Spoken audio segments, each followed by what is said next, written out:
Bem-vindos ao canal Cultura e Nostalgia, onde mergulhamos fundo nas histórias que marcaram gerações e nas que ainda estão esperando para serem contadas. Hoje vamos revelar um segredo que ficou escondido por quase meio século, trancado atrás de uma porta que ninguém ousava abrir. No coração de Graceland, a mansão que se tornou sinônimo de Elvis Presley, havia um sótão, uma área esquecida, selada com cuidado, como se escondesse algo sagrado demais para ser tocado. Durante décadas, milhões de fãs visitaram Graceland, percorreram os corredores, admiraram figurinos, viram de perto os símbolos da lenda, mas ninguém subiu até lá. Ninguém viu o que havia acima do segundo andar. Até que, em 2025, algo inédito aconteceu. Pela primeira vez, a porta do sótão foi destrancada. O que os arquivistas encontraram não foi apenas uma coleção de objetos, foi um mergulho na alma de Elvis. Fotografias jamais reveladas, bilhetes misteriosos, roupas guardadas com intenção e também lembranças tão íntimas que pareciam nunca ter sido destinadas ao público. Agora, por que esconder tudo isso e por tanto tempo, hein? O que a família Presley estava protegendo? E o mais importante, o que essas descobertas mudam na forma como enxergamos o rei do rock? Se prepare, porque o que estava trancado no alto de Graceland talvez seja justamente o que faltava para compreendermos o homem por trás do mito. Então, bora pro vídeo! Era a madrugada de 16 de agosto de 1977. Graceland, como sempre, estava silenciosa do lado de fora, mas dentro dos seus corredores, algo grave estava prestes a acontecer. Na suíte do segundo andar, o rei do rock and roll, Elvis Presley, havia se recolhido horas antes, inquieto, cansado, mas tentando manter a rotina. Na manhã seguinte, Elvis foi encontrado inconsciente no chão do seu banheiro privado. Era um ambiente sagrado para ele, onde passava horas e horas em privacidade, longe da pressão constante dos palcos e dos olhos do mundo. Seu corpo estava frio, imóvel, e a tentativa de reanimá-lo foi imediata. A equipe chamou os paramédicos, que chegaram rapidamente, mas infelizmente, o esforço foi em vão. Horas depois, a notícia que ninguém queria ouvir se tornava oficial. Elvis Presley estava morto, aos 42 anos. A causa declarada foi arritmia cardíaca. O coração, segundo o laudo preliminar, simplesmente parou. Uma explicação clínica, direta, mas que para muitos soava meio que incompleta, e de fato era. Nos bastidores, o silêncio começou a se tornar suspeito. Fãs, jornalistas e até médicos levantaram dúvidas. Por que ninguém falava sobre os medicamentos? Porque a equipe médica parecia contornar certos detalhes. Não demorou para surgirem indícios que apontavam para algo muito mais complexo. Elvis não apenas morreu, ele estava há muito tempo sofrendo em silêncio. Durante a autópsia, os peritos encontraram no organismo do cantor níveis elevadíssimos de substâncias como codeína, demerol, percodan e uma variedade de sedativos. Não era uma quantidade terapêutica, era uma tempestade química, um coquetel perigoso que colocaria qualquer organismo sob risco extremo, e mesmo assim, o primeiro pronunciamento oficial ignorava completamente esse fato. Mas o mais estranho ainda foi o comportamento do Dr. Jerry Francisco, que sequer participou da autópsia completa, mas se apressou em dar uma declaração pública. As drogas, segundo ele, não tiveram papel algum na morte de Elvis, uma afirmação que chocou a comunidade médica. Por que alguém iria se adiantar para minimizar o envolvimento de medicamentos sem sequer aguardar o resultado dos exames toxicológicos, hein? Estaria ele tentando proteger a imagem de Elvis? Ou havia algo maior sendo encoberto? Com o tempo, o laudo completo veio à tona e com ele um retrato inquietante. Elvis estava sendo lentamente destruído por dentro. Não só pela pressão da fama, mas também pelo excesso de remédios que lhe eram receitados. Mas quem permitiu que chegasse a esse ponto? Quem fechou os olhos? E por que? Perguntas sem respostas. Pois bem, quando os detalhes sobre a morte de Elvis Presley começaram a vazar para o público, um nome rapidamente emergiu no centro da controvérsia: Dr. George Nichopoulos, mais conhecido como Dr. Nick.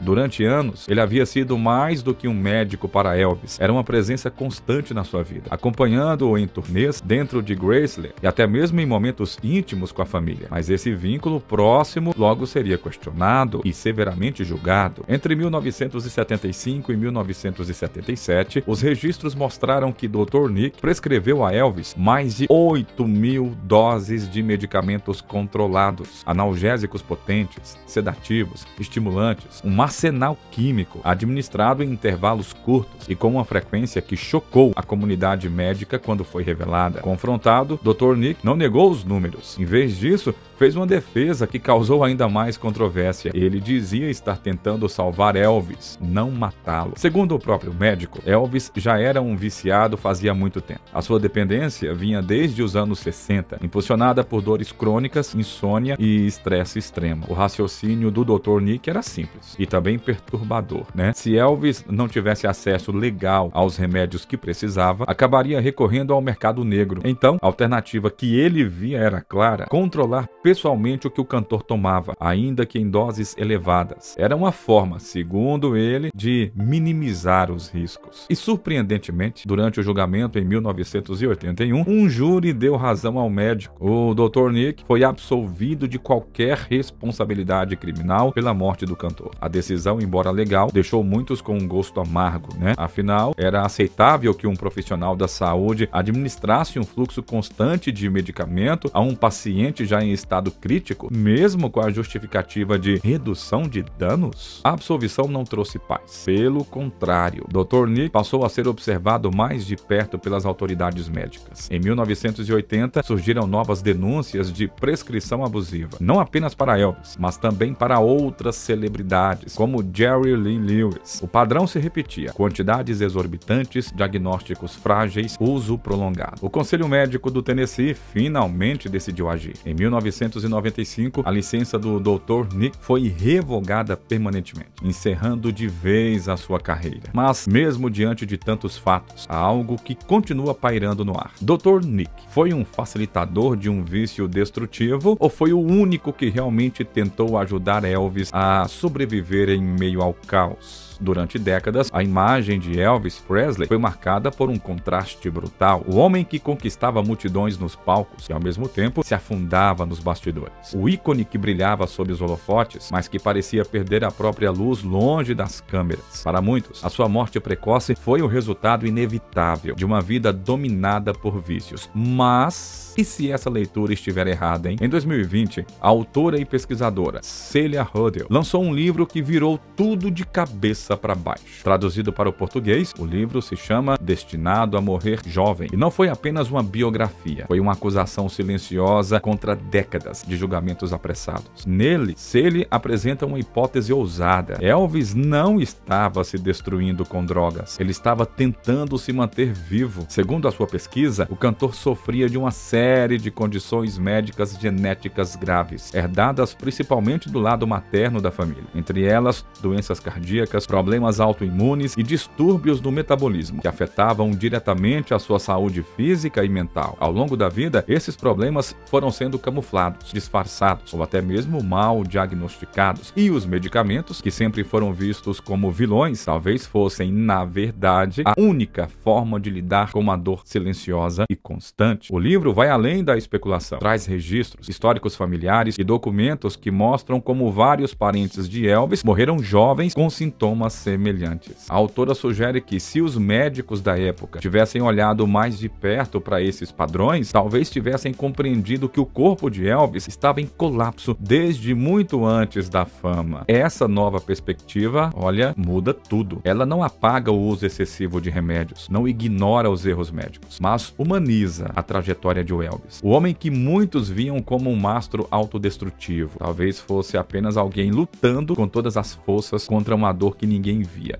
e que poucos levaram a sério. Para o público que o julgou, para os críticos que o classificaram como fraco, para os tabloides que venderam manchetes explorando a sua decadência, essa teoria é um lembrete desconfortável. Nem tudo é o que parece. Talvez tenhamos transformado em espetáculo aquilo que era, na verdade, um grito silencioso por socorro. A notícia notícia da morte de Elvis Presley se espalhou como fogo em agosto de 1977. Era como se o mundo tivesse parado. Milhões choraram. Rádios tocaram suas músicas sem parar. E a cidade de Memphis, onde ele viveu e morreu, mergulhou em um luto coletivo como raramente se viu. Do lado de fora de Graceland, uma multidão começou a se formar já nas primeiras horas da manhã. Mais de 80 mil pessoas se aglomeraram nos portões da mansão, esperando por um último vislumbre do ídolo. Algumas vieram de longe, outras sequer sabiam explicar por que estavam ali, só sentiam que precisavam estar. Para muitos, Elvis não era apenas um cantor, era parte da família, um símbolo de uma era, um pedaço da alma americana. No dia seguinte à sua morte, o corpo de Elvis foi velado no interior da mansão em um caixão dourado, vestido com um terno branco e uma camisa azul. A imagem, para quem viu, era inesquecível. Lágrimas escorriam sem controle, gritos e desmaios interrompiam o silêncio do luto. Havia algo sagrado naquela despedida, algo que ultrapassava a fama. Em 18 de agosto, 2 dias depois da sua morte, o cortejo fúnebre partiu de Graceland. 17 Cadillacs brancos, reluzentes, escoltaram o caixão por Memphis em um trajeto simbólico, digno de um rei. Ao longo do caminho, o povo aplaudia, chorava, jogava flores. Era como se a cidade estivesse enterrando não só um homem, mas também uma era inteira. Entre os presentes estavam amigos íntimos, estrelas como James Brown e Sam Davis Jr., figuras públicas como Caroline Kennedy e, claro, a sua ex-esposa Priscilla, além da sua filha Lisa e o seu pai, Vernon Presley. Elvis foi enterrado no cemitério Forest Hill, ao lado da sua mãe, Gladys. Parecia o fim de uma história, mas não foi. Na calada da noite, apenas 2 dias depois do enterro, algo inacreditável aconteceu. Um grupo de homens invadiu o cemitério com um plano macabro: roubar o caixão de Elvis e exigir um resgate milionário para a família. O plano, porém, falhou. Os responsáveis foram presos e acusados apenas de invasão, pois o corpo não chegou a ser removido. Mesmo assim, o aviso foi claro: Elvis, nem morto, estava salvo. A tentativa de roubo deixou a família Presley em estado de alerta. Vernon, devastado e temendo novas profanações, tomou uma decisão inesperada, mas definitiva. O corpo do filho seria retirado do cemitério e levado de volta para casa. Um local mais protegido, mais íntimo e também mais simbólico. Pouco tempo depois, Elvis e sua mãe foram sepultados de novo, agora nos jardins de meditação de Graceland, um espaço que o próprio cantor havia idealizado anos antes como um refúgio de paz. Ali, cercado por flores, estátuas e silêncio, o rei passou a repousar longe da curiosidade do mundo, mas esse gesto também levantou novas perguntas. A segurança era de fato o único motivo? Ou havia algo mais? Algo que precisava ser mantido perto, preservado, protegido. Em março de 1957, com apenas 22 anos, e já uma estrela em ascensão, Elvis Presley comprou Graceland, uma mansão imponente localizada nos arredores de Memphis, Tennessee. O preço? Modestos $102.500 da época. Cerca de $1 milhão hoje, mas o valor real daquela casa iria muito além do dinheiro. Ali, Elvis não só construiria um lar, mas também um reino silencioso, onde viveria os maiores triunfos e os tormentos mais íntimos da sua vida. Graceland já carregava um nome antes mesmo de Elvis chegar. A propriedade havia sido batizada em homenagem à filha do proprietário original, Grace. E embora muitos imaginassem que ele mudaria o nome para algo mais grandioso, o contrário aconteceu. Elvis manteve Graceland. A graça, o silêncio, o abrigo, tudo isso parecia fazer sentido para alguém que vivia sob os holofotes, mas sonhava com paz. A mansão logo se tornou um reflexo do próprio Elvis. Excêntrica, vibrante, cheia de contrastes, havia pastos verdes e estábulos com cavalos, um campo de tiro, salas decoradas com exagero kitsch e até um chimpanzé de estimação chamado Skater, que vestia roupas e causava travessuras, olha só. Mas por trás das extravagâncias havia também cantinhos de profunda introspecção. Em 1964, ele criou o Jardim da Meditação, um espaço de flores, colunas brancas e fontes, onde passava horas refletindo. Ali, longe do barulho, Elvis se recolhia, como se quisesse fugir do personagem que o mundo esperava que ele fosse. Após a sua morte, em 1977, Graceland foi fechada ao público por 5 anos. Quando foi reaberta em 1982, tornou-se o segundo lar mais visitado dos Estados Unidos, atrás apenas da Casa Branca. Mas, mesmo com o mundo entrando por suas portas, uma parte da mansão continuava completamente inacessível. O segundo andar. Era ali que estavam os aposentos privados de Elvis, o quarto, o banheiro onde foi encontrado sem vida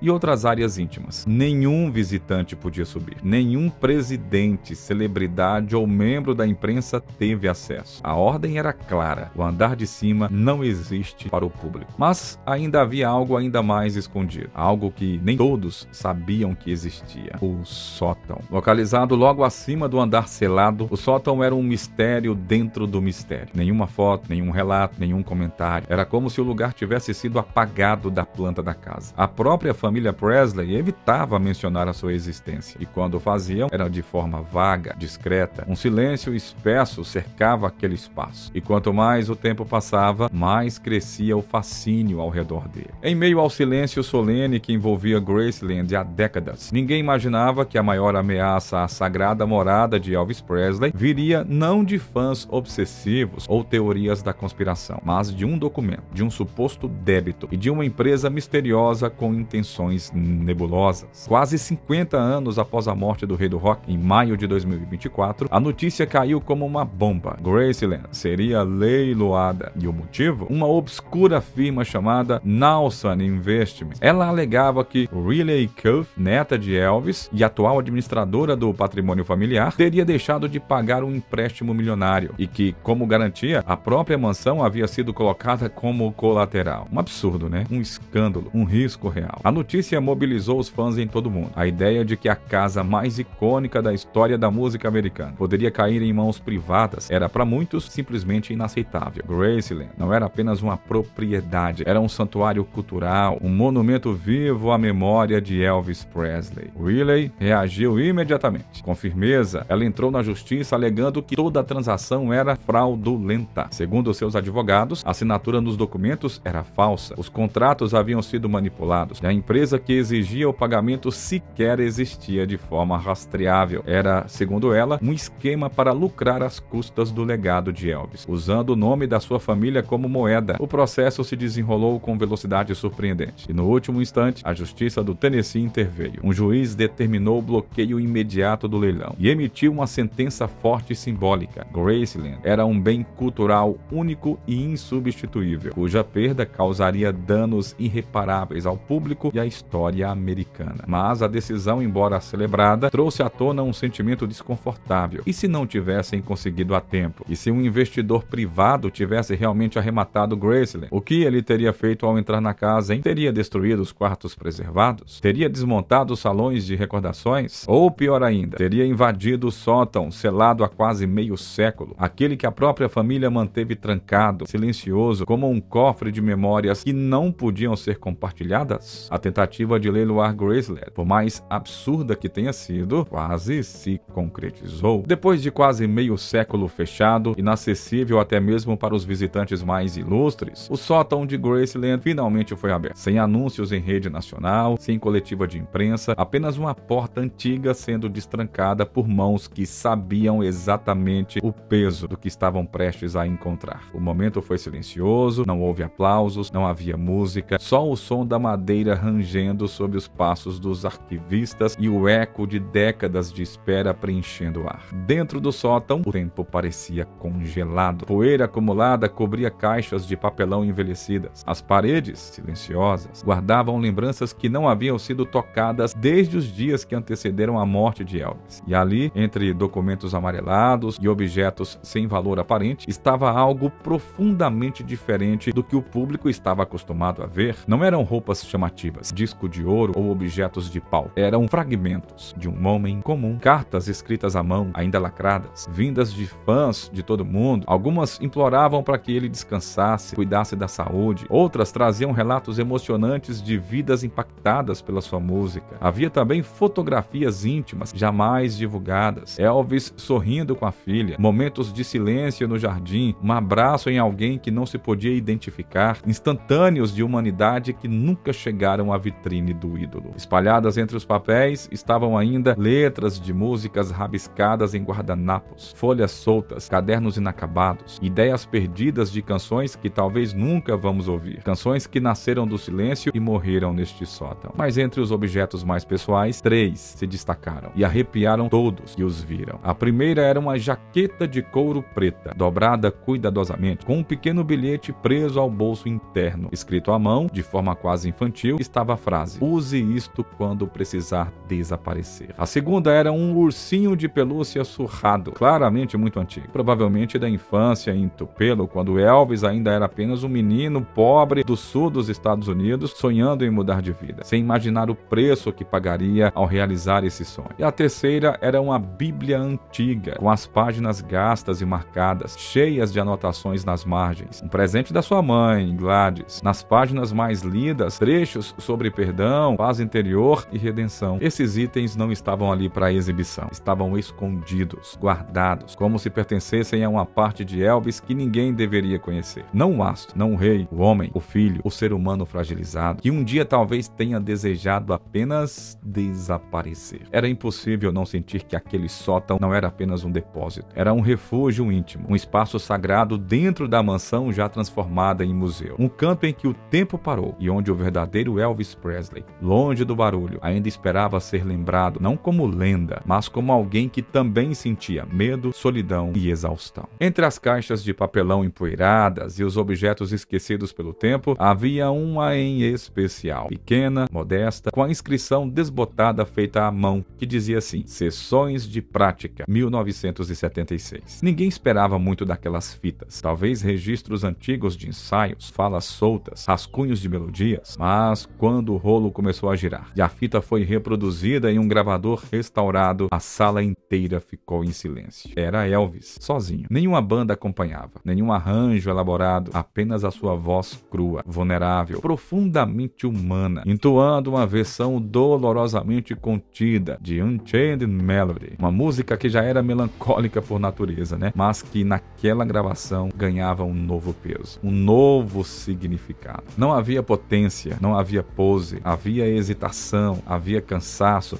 mas acima de tudo havia verdade. Era como se, pela primeira vez em muito tempo, Elvis estivesse cantando para si mesmo, não para uma multidão, não para os produtores, mas para algum lugar dentro dele que ainda buscava paz. A cada verso sussurrado, a emoção transbordava. A sua voz oscilava entre notas quase falhadas e instantes de pura entrega, como se estivesse tentando segurar a própria alma enquanto ela se despedia aos poucos, como se estivesse dizendo em melodia: eu ainda estou aqui, mas não por muito tempo. Essa gravação, feita meses antes da sua morte, não parecia um ensaio, parecia uma confissão. Entre as fitas empoeiradas, roupas guardadas e objetos esquecidos pelo tempo, havia um detalhe quase discreto, mas profundamente tocante: pilhas de cartas, caixas e mais caixas, empilhadas com cuidado, cada uma cheia de envelopes fechados, muitos ainda lacrados, jamais abertos, todos endereçados a uma só pessoa: Elvis Presley. Eram cartas vindas de todos os cantos do mundo, algumas com selos envelhecidos de décadas passadas, outras escritas em papel de caderno escolar com caligrafias trêmulas, mas o que unia todas elas era o mesmo sentimento, um amor imenso por alguém que nunca havia conhecido pessoalmente, mas que parecia fazer parte de suas vidas. Havia mensagens de soldados em missões distantes, agradecendo pelas suas músicas durante noites de solidão. Havia relatos de famílias em luto, contando como as suas canções ajudaram a enfrentar a dor da perda, cartas de crianças, desenhadas com giz de cera, dizendo que Elvis era um super-herói de verdade. E mais do que tudo, havia pedidos silenciosos,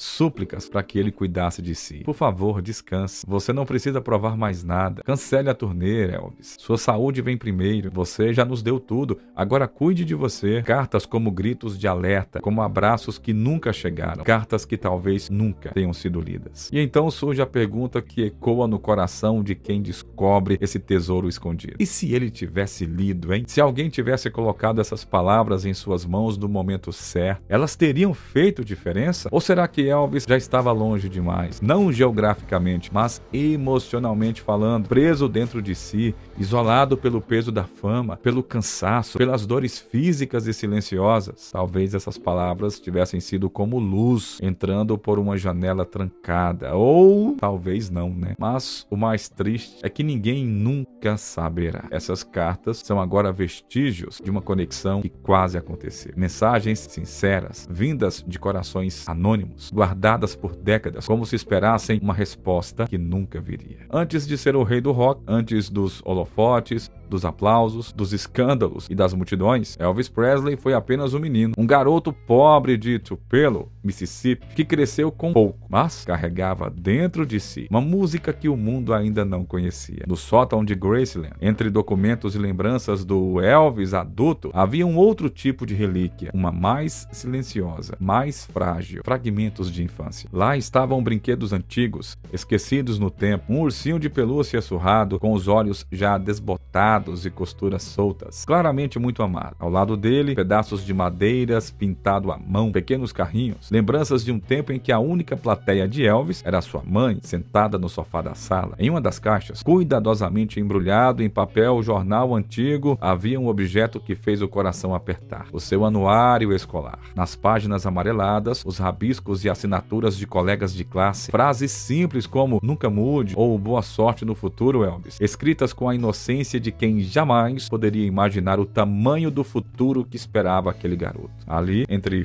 fotos em preto e branco de alunos sorridentes e desenhos mal feitos, estava um jovem Elvis, sem jaqueta de couro, sem microfone, sem multidões, apenas um menino. Havia também cadernos escolares, com anotações mal organizadas, frases bíblicas copiadas à mão e até tentativas de escrever letras de músicas que jamais chegaram ao rádio, coisas que não pertenciam a um museu, coisas que Elvis guardou para si, talvez para nunca se esquecer de onde veio, né? Bom, em 16 de agosto de 1977, os noticiários anunciaram: Elvis Presley estava morto. Mas, para muita gente, ele nunca morreu de verdade. Na manhã seguinte ao anúncio oficial, enquanto o mundo chorava, os primeiros rumores já começavam a se espalhar. Teorias surgiram com uma velocidade assustadora, algumas ingênuas, outras absurdas, mas todas com uma coisa em comum: a recusa em acreditar que o rei do rock havia partido para sempre. Alguns diziam tê-lo visto embarcando em um voo no aeroporto internacional de Memphis, usando um pseudônimo que ele já teria utilizado no passado, John Burroughs. Outros afirmaram que o encontraram em um Burger King em Kalamazoo, Michigan, pedindo um sanduíche, como se nada tivesse acontecido. O que era apenas uma faísca virou incêndio quando gravações estranhas começaram a circular. Vozes muito parecidas com a de Elvis, cantando ou até mesmo falando como se estivessem escondidas, tentando enviar mensagens ao mundo. Depois vieram os livros, documentários, sites inteiros dedicados a provas de que Elvis fingiu sua própria morte. Entre as teorias mais populares, uma ganhou força nos últimos anos, a de que Elvis estaria vivendo sob uma nova identidade, a do pastor Bob Joyce, um homem com voz impressionantemente similar à de Presley, que canta hinos religiosos em igrejas do sul dos Estados Unidos. Mesmo com a clara diferença de idade,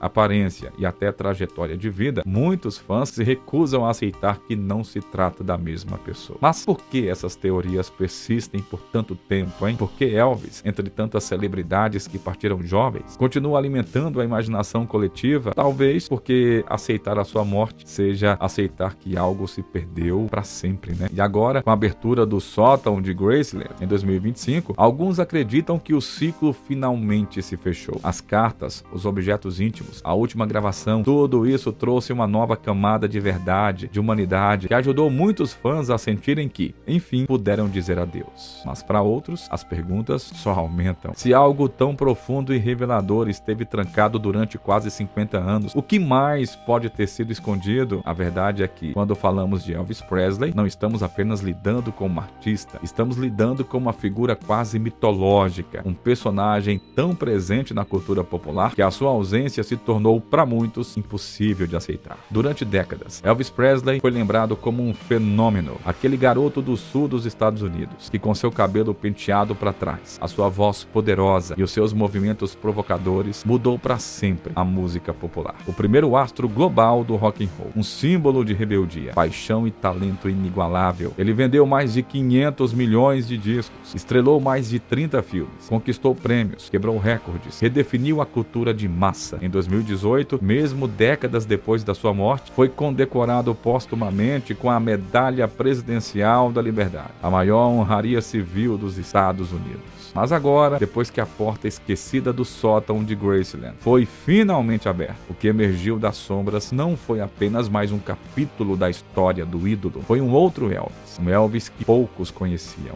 e que talvez ninguém tivesse enxergado por completo. Ali estavam as cartas não lidas, as canções inacabadas, os brinquedos de infância, o bilhete que falava sobre desaparecer e uma voz cansada, mas ainda assim buscando beleza nas últimas notas que conseguia cantar. Ferido, sensível, misterioso e ao mesmo tempo desesperadamente humano. Agora, a pergunta que fica: será que enfim conseguimos enxergar o homem por trás da lenda? Será que depois de tudo o que foi descoberto, estamos prontos para deixar o mito descansar e apenas honrar Elvis Presley como ele realmente era? Porque talvez só agora, depois de tudo, seja possível entender. Elvis nunca quis ser rei, ele só queria ser ouvido e, acima de tudo, compreendido. Um grande abraço a todos e até o próximo vídeo.